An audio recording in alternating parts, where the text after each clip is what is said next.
បាទជួបคลิกមួយទៀតហើយបងคลิกនេះមកពីអូស័យណាហើយคลิกនេះដែរជាងាងហើយអត់សូវស្ទុះអត់សូវមានកលាំងទេអញ្ចឹងណា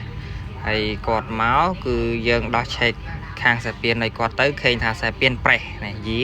អញ្ចឹងយើងធ្វើការផ្លាស់ប្ដូរសាពៀនចេញគឺដាក់សាពៀនសិនក្រុមហ៊ុនហុងដាតម្លៃមានប្រូម៉ូសិនតដែរបាទតម្លៃស្មើនឹងកាហ្វេតែ3កែវទេគឺមានតម្លៃប្រូម៉ូសិនដូចគ្នាស៊ីនក្រុមហ៊ុនហុងដាចំ 100% បាទនេះយើងដាក់បោះស៊ីនហើយត្រូវលេខកូដស្តង់ដាគេតែម្ដងអញ្ចឹងណាហើយបន្ទាប់មកគឺយើងមើលលើត្រឡោកនេះជាត្រឡោកស៊ីនក្រុមហ៊ុនហុងដា 100% បងមើលទី1ទិញឲ្យត្រូវបានប្រអប់អញ្ចឹងមិនបានបោះស៊ីនណានេះប្រអប់ត្រឡោកស៊ីនហើយថង់ខាងក្នុងវាគឺពណ៌លឿងបាទថង់ខាងក្នុងប្រអប់ហ្នឹងគឺពណ៌លឿងហើយដោះមកបងមើលសាច់ត្រឡោកគេស្អាតណាសាច់ត្រឡោកគេអត់កម្ៅទេអញ្ចឹងណាសាច់ត្រឡោកគេគឺស្អាតនេះថង់ដែលត្រឡោកនៅក្នុងប្រអប់បាទយើងមានអក្សរនេះអក្សរដែលបញ្ជាក់ចេញពីក្រុមហ៊ុនហុងដាគឺនឹងចេញពីក្រុមហ៊ុនហើយអញ្ចឹងគឺបានត្រឡោកស៊ីនគឺសាច់ដែកវារឹងវាប្រើទៅអត់ងាយស្នាមអត់ងាយខូងហើយអ្នកយើងយកទៅធ្វើកាឡាដើម្បីកុំឲ្យដប៉ាញាក់អញ្ចឹងយើងដាក់ត្រឡោកស៊ីនហើយយើងធ្វើកាឡាគឺកាឡាហ្នឹងវាអត់ងាយអស់ទេដោយសារអីត្រឡោកស៊ីនគឺវារឹងបាទសាច់ដែកវារឹងល្អអញ្ចឹងយើងធ្វើកាឡាយើងជិះបានយូរបាទយើងជិះបានយូរអញ្ចឹងណាហើយដប៉ាអត់កដកអត់ញាក់អេពេលដប៉ាដំបងណាហើយនេះយើងដាក់គ្រឿងស៊ីនក្រុមហ៊ុនហុងដាចំ 100% ហើយបែកហ្វឺតមកគូយើងដូរហ្វឺតកលេហ្វឺតយាយហ្នឹងតម្លៃស្មើ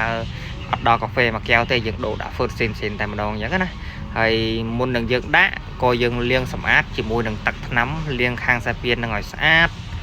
បាទយើងលាងឲ្យស្អាតហើយបានយើងចាប់ចូលនេះមុននឹងយើងដាក់យើងធ្វើកាឡារួចណាហើយត្រឡោកកន្លែងខ្ញុំគឺធ្វើកាឡាអត់មានលឺសលេងទេហើយធ្វើកាឡាយើងមិនចាំបាច់ដូរស្បែកដូរអីដូរត្រឡោកដូរអីទេបើករណីបោះបងនៅល្អយើងគ្រាន់តែធ្វើកាឡាអស់តម្លៃទឹកកាហ្វេមួយកែវគឺអូខេហើយលេងដប៉ាញ៉ៃឲ្យសម្រាប់ម៉ូតូបងនៅល្អត្រឡោកនៅល្អស្បែកនៅល្អមិនចាំបាច់ដូរទេធ្វើតែកាឡាទៅអូខេហើយអញ្ចឹងណាហើយនេះដែរយើងលាងទឹកថ្នាំសម្អាតខាងសាពៀនឲ្យស្អាតអញ្ចឹងមក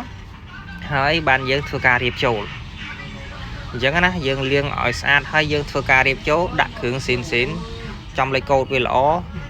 ហើយខ្ញុំមានការប្រូម៉ូសិនដូចគ្នាត្រឡោកមិញគឺតម្លៃស្មើកាហ្វេតែ3កែវទេត្រឡោកស៊ីនក្រុមហ៊ុនហុងដាហើយសាពៀនស្មើតម្លៃកាហ្វេ3កែវដូចគ្នាត្រឡោកស៊ីនក្រុមហ៊ុនហុងដាមានប្រូម៉ូសិនហើយ